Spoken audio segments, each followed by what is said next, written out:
ഈ കാറ്ററിംഗുകാരുടെ രഹസ്യക്കൂട്ടൊക്കെ അറിഞ്ഞാ പിന്നെ നമ്മ വിടുവോ എവിടെന്ന്? അപ്പൊ ഞാനിപ്പോ ഫ്ലെയിം ഓൺ ആക്കിയിട്ടില്ല കേട്ടോ.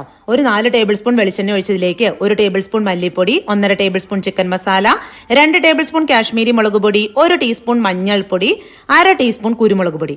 ഇത്ര ഇട്ടിട്ടാണ് ലോ ഫ്ലെയിമിലിട്ട് നമ്മൾ ഈ പൊടികളുടെ പച്ചമണം മാറുന്നത് വരെ വറുത്തെടുക്കുന്നത്. എന്നിട്ട് കഴുകി വൃത്തിയാക്കി വെച്ചിരിക്കുന്ന ഒരു 1.5 കിലോ ചിക്കൻ ഉണ്ടാവും. അത് ഇതിലേക്ക് അങ്ങ് ഇട്ട് കൊടുത്ത് നല്ലപോലെ തന്നെ അങ്ങ് മിക്സ് ചെയ്ത് കൊടുക്കാം.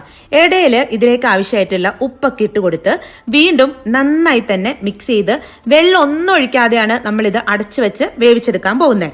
ഇടയ്ക്കിടെ മൂടി തുറന്നൊന്ന് ഇളക്കി കൊടുക്കണേ. ഇത് കണ്ടോ, ചിക്കനിൽ നിന്ന് ഇറങ്ങിയ വെള്ളമാണ് കേട്ടോ. ഇത് മതി ചിക്കൻ ഈസി ആയിട്ട് വെന്ത് വരാൻ. എന്നിട്ട് വീണ്ടും ഒന്നങ്ങ് അടച്ചു വെക്കുക.